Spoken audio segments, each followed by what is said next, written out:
Bonjour Internet, bonjour mes petits sahbis. Franchement, j'avouerai que vous m'avez manqué. Et aujourd'hui, je suis inspiré, donc j'avais envie de faire une petite vidéo rapidos. Donc j'espère que ça vous fera plaisir. Merci pour tous vos likes, ça fait extrêmement du bien. Pour vos commentaires, pour tout l'amour encore que vous me portez chaque jour, vous êtes trop mignons. Bref, aujourd'hui, j'avais envie de parler d'un truc parce que je me sens concerné. Et je vais vous partager en même temps un petit bout de ma vie qui est pas ouf, mais je m'en fous. Vous pouvez me juger, c'est pas grave. Allez, je sais qui je suis et je sais ce que je vaux. Alhamdoulilah. Bref, j'ai eu une période dans ma vie où je suis tombé dans l'alcool, plus précisément la DSP. Et c'est vraiment de la daube. Comment vous dire que l'alcool ne résout rien. Et c'est pas en noyant nos problèmes dans de l'alcool ou autre que ça s'arrangera, au contraire. Je buvais 3 bières par jour, c'était un délire. Quand je les buvais pas, j'étais énervé. Et un jour, je me suis dit, mais Nathalie, qu'est-ce qui t'arrive là? Tu vas pas faire comme ta mère en fait. Parce qu'il faut savoir que quand mon père est décédé, ma mère est allée le voir à la morgue avec un trou dans la tête, vu qu'il s'était tiré une balle dans la tête. Heureusement que j'ai pas été avec elle, parce que ça m'a déjà foutu en vrac, ils m'ont déjà bousillé ma carrière. Ça va aller, tu vois. Heureusement qu'à 9 ans, j'avais l'intelligence de dire non, j'y vais pas, à ma mère, tu vois. Du coup, ma mère, elle était alcoolique, mais de ouf. Quand j'avais 9 ans, elle buvait du whisky, elle rentrait, elle se fritait, elle se tapait avec la fenêtre et tout. Enfin, c'était un calvaire total. Laisse tomber. Et en plus de ça, une femme qui est vulnérable, ça me révolte parce que j'ai vu tellement d'hommes profiter de la vulnérabilité des femmes que je vous jure, ça me ferait vomir. Franchement, c'est un délire. Les mecs, c'est des animaux. Pas tous, heureusement, hein, mais les mecs, c'est des animaux. Quand ils voient une femme vulnérable, c'est vraiment, ils ont un comportement, pour la plupart, heureusement qu'il y a des gens bien et qui sont là pour les protéger. Mais alors, il y a des gens qui profitent de la faiblesse, mais c'est une catastrophe. J'allais chercher ma mère dans les bars à 9 ans. Je voyais des mecs lui tourner autour parce que ma mère, c'était une très belle femme. Elle avait les cheveux jusqu'aux fesses. Enfin bref, elle était magnifique. Elle portait des talons aigus à l'époque avec des leggings. Je te dis pas l'ambiance. C'était l'époque, voilà, dans le temps, cher. Et il y avait des salopards qui lui tournaient autour. Et moi, j'avais que 9 ans. Et je pleurais, j'allais chercher ma mère. Mais c'était un truc de ouf. Bref, Dieu merci, ma mère a arrêté de boire. Mais bon, elle avait d'autres addictions comme les cachets, parce qu'elle était dépressive fois 1000. Elle dormait sa vie. Enfin bref, c'était un calvaire. Elle était archi dépendante au cachet. Elle ne dormait pas sans ses somnifères. Elle en prenait des Rohypnol par dizaines. Enfin bref, jusqu'au jour où elle en a pris trop et elle est décédée. Mais c'était prévu. Bref, on n'est pas là pour parler de ça. Tout ça pour dire que j'ai remarqué que, et c'est lié parce que j'ai lu beaucoup d'articles qui parlaient de ça, l'hypersensibilité est liée foncièrement aux addictions. Et ça, je sais que c'est vrai parce que je le vis. Je suis plus addict à quoi que ce soit, alhamdoulilah. Moi, je fumais du bédo toute ma vie. Hein, depuis que j'avais l'âge de 15 ans, j'ai arrêté pour mon permis. Parce que je voulais pas perdre mon permis. Je l'ai payé assez cher comme ça. J'ai réussi à le payer, Dieu merci. Je sais même pas comment j'ai fait pour l'avoir. Bref, et ça, on en reparlera parce qu'il y a beaucoup de sahbis qui ont eu le permis, qui ne conduisent pas, qui sont terrorisés en voiture. Et je vous comprends de ouf parce que moi, je suis une vraie tapette. Vraiment, c'est pas, je parle comme ça, j'ai rien contre les tapettes. Tout le monde fait ce qu'il veut de sa vie tant qu'il est heureux. C'est pas mon problème, mais on se respecte tous ici. Ah, ça mélange. Bref, toute ma vie j'ai fumé. Moi, j'étais au foyer, je fumais, je sais pas, 10 pétards le matin. C'était un truc de ouf. Bref, et Dieu merci, j'ai arrêté. En plus, vous savez comment j'ai commencé à fumer? Non mais n'importe quoi. Je sortais avec un mec et il m'a dit, le jour où tu fumes, je te tège. Ah, fallait pas me dire ça 2 fois. Hein. J'ai dit à ma copine, file-moi une clope, dépêche-toi. Elle m'a dit, je lui ai dit, comment on fait pour fumer? Elle me dit, tu fais comme ça. Il y a ma mère. Je me suis étouffé à moitié et je me suis fait tège. Mais c'est pas grave, après il est revenu en courant. Parce que tous les mecs, encore une fois, ils reviennent tous. T'as pas compris? Parce qu'ils trouvent des meufs qui leur correspondent pas. Après ils se disent, tiens, je vais rappeler le bouche-trou. Qaoud Alia, tu les tèges, c'est mieux. On revient pas dans son vomi. Enfin, moi, je suis revenu dans mon vomi parce que moi et mes chemises, on s'est remis ensemble après 2 ans de séparation. Mais bon, c'était des fois, ça peut matcher. Tu vois ce que je veux dire? Aucun couple n'est parfait et des fois, ça peut marcher. On a besoin de grandir, on a besoin d'évoluer. Et après, on est moins con parce qu'il y a que les cons qui changent pas d'avis. Bref. Pardon, je peux pas couper la vidéo parce que je la balance d'entrée. Bref, tout ça pour dire que faites attention quand vous êtes fragile, quand vous êtes hypersensible, de ne pas vous faire influencer par des gens qui sont malsains. Il y a des gens qui vont vous dire, viens, essaye ça, essaye ci, n'essaye rien. Je te le dis direct. Et une soirée sans alcool, c'est la meilleure soirée. Parce que déjà, tu vas te souvenir de tout ce que tu as vécu. Parce que l'alcool, c'est une dinguerie. Hein. Tu bois, moi, j'ai pas pris beaucoup de cuites dans ma vie, Dieu merci. Mais 18 ans, c'était ma première cuite avec ma mère. J'ai cru que j'allais crever. Deuxième cuite, mais sévère de ouf. Je suis parti en soirée avec Alexandra, je me rappellerai toute ma vie. Et je suis sûr qu'on m'a mis un truc dans mon verre. Et Dieu merci, Alexandra était là. Le lendemain, j'allais crever. Mais vraiment. Mais vraiment, l'alcool, c'est vraiment de la daube. Et je déteste ça en plus au niveau goût, au niveau cérébral. Il y a des gens, ils boivent, tu les reconnais plus. Moi, mon ex, je suis resté 7 ans avec lui. Quand il buvait, c'était le démon incarné. Quand il buvait pas, c'était un amour. Mais l'alcool, ça détruit les vies. Ça détruit tout.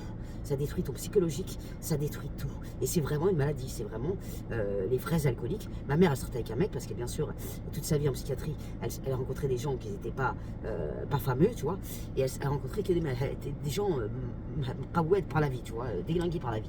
Et elle sortait avec un mec, le premier il s'est suicidé. Il s'est tiré une balle, il avait déjà essayé, il s'est tiré une balle dans le cœur. Elle est passée par les poumons, je sais pas ce qu'elle a fait comme trajet, il n'est pas mort, tu vois. Mais toute sa vie, après, elle était alcoolique, il buvait 2 bouteilles de rhum par jour. Moi, je devais le surveiller, j'avais à peine 18 ans, qui ne jette pas du 10e étage où on habitait dans le 13e là. Je devais le surveiller, le mec il prenait des briquets, il se cramait le bras, enfin c'était un délire. Il était vraiment en vrac, mesquine. Et ses parents de 80 piges, mesquine, ils habitaient en Bretagne, ils ont fini par le retrouver mort chez lui, parce qu'ils n'avaient plus de nouvelles de leur fils, ils sont partis à l'arrache chez lui. Et le mec, chez lui, c'était un calvaire. Je vous jure, des bouteilles de Sunny Delight remplies de pisse, pardon. Hein. Le mec, tellement qu'il se déchirait la gueule, il n'arrivait même plus à se réveiller, à se lever pour aller faire pipi. Donc il pissait dans ses bouteilles. Toute sa chambre était remplie de bouteilles. Et en fait, il l'a retrouvé, il s'est coupé les veines, il est mort. Enfin, c'est un truc de ouf. Et du coup, l'alcool, c'est vraiment de la daube. Ça change les gens. La plupart des gens, ils sont méchants. Ma mère, elle avait un alcool méchant. Moi, quand je bois, j'ai envie de crever. Donc, c'est même pas la peine. Ma mère, elle avait un alcool méchant. Elle insultait les gens en arabe de tous les noms. C'était un truc de ouf. Elle m'a fait la misère. J'étais obligée de la défendre. C'était une dinguerie. Bref, ne buvez pas, mes sahbés. Éloignez-vous des gens qui boivent. Sincèrement, si vous êtes en couple avec quelqu'un qui boit, quand il part en cacahuète, sortez de chez vous, je sais pas, mais c'est pas une vie parce que les gens qui boivent, malheureusement, tu peux rien faire. Les femmes, on a tendance à avoir un syndrome de l'infirmière, on croit qu'on va sauver toute la planète. Mais sauve-toi toi avant de sauver les autres, s'il te plaît, fais attention à toi. L'alcool, c'est un calvaire, toutes les drogues, c'est un calvaire. Et le hashish, c'est de la merde. Ça, c'est de la grosse daube. On se dit, quand on est jeune, je me disais, oh mais ça me fait rien et tout. Mais je suis sûr que c'est ça qui est en partie responsable de ma dépression toute ma vie. En plus de ma carrière phénoménale, tu vois. Même s'il y a pire que moi, j'ai connu des carrières trucs de ouf et les gens sont posés, je sais même pas comment ils ont fait, ils ont mon grand respect, c'est un truc de dingue. Bref, chaque cerveau est différent, on assimile différemment la vie, les problèmes de la vie, les souffrances, et c'est pour ça que voilà, faut pas juger les gens. Donc bref, ça pour dire, ne touchez pas à tout ça. Moi, je sais que si je rentre dans un casino, c'est pareil, je gagne 2 euros, ma parole, toutes mes thunes vont y passer. Je rentre pas là-dedans, c'est pas mon délire. Moi, je déteste les jeux d'argent, c'est de la khorda, tout ça. Ça peut bouger des vies. Donc, éloignez-vous de tout ce qui peut vous faire du mal. Ne pensez pas que vous allez goûter un truc et que vous n'allez pas tomber accro. Vraiment, quand on est fragile, on s'accroche à des merdes et on croit que ça nous fait du bien, alors que ça nous bousille de l'intérieur. Mais petit à petit et à long terme, c'est une dinguerie. Donc faites attention à vous, mes amis. Ne tombez pas là-dedans. Sois addict au sport, c'est le meilleur. La meilleure goudreau du monde, c'est le sport, ma parole d'honneur. Je préfère être guédreau au sport que drogué à quoi que ce soit dans ma vie. Et Dieu merci, j'ai le sport, parce que c'est un truc de fou, le bien que ça fait. Là, tu vois, j'ai que des belles. L'année, elle commence archi bien. Elle se tombe, je suis surendetté depuis jusqu'en 2035. C'est un truc de ouf. Bref, j'avais déjà une dette. Que je savais même pas comment j'allais résoudre. Là, j'en ai encore une autre qui se rajoute, c'est un truc de ouf. Ils font des trop perçus, après ils te réclament les thunes, alors que ça fait 15 fois que tu les appelles pour demander s'il y a pas un problème. Non, non, tout va bien. Et après, ils te réclament et ça te fout dans la merde. Enfin bref, tout ça pour dire, je préfère mettre mon angoisse et mon stress et ma merde dans le sport que de mettre ma merde dans des trucs qui vont pas résoudre mes problèmes et qui vont m'enfoncer plus bas que terre. Vraiment. Et quand je vois des gens qui sont addicts à n'importe quelle drogue, à n'importe quel truc, ça me fait mal au cœur, mais vous savez même pas à quel point. Parce que je sais à quel point c'est dur de s'en sortir. Mais on peut y arriver. Ne lâchez pas l'affaire, mes amis. Vraiment, si vous êtes là-dedans, je vous juge pas. Je comprends. C'est très difficile. Mais vous êtes capable de vivre sans ces merdes. Vous êtes capable de trouver un truc qui vous fait encore plus de bien, qui vous procure de la dopamine, mais de la bonne dopamine pour évoluer convenablement. Bref, et en santé, c'est le plus important parce qu'encore une fois, la santé, c'est la base de notre vie. Donc prenez-en soin, faites attention à vous, mes amis. Et bref, si vous voulez que j'aborde d'autres sujets, n'hésitez pas à me le dire dans les commentaires. Et encore une fois, moi, l'alcool, comment j'ai arrêté du jour au lendemain. Je me suis dit, t'es pas une schlag, Nathalie. Qu'est-ce que tu fais à boire de la bière comme ça? En plus, j'étais en train de grossir, j'étais montée à 80 kilos. Parce que oui, toute ma vie, j'ai eu des problèmes de poids. Et ça, on en reparlera aussi dans une autre vidéo. Je vous donnerai des conseils, parce que je suis passée par là 15 000 fois dans ma vie, pour perdre du poids, pour se reprendre en main.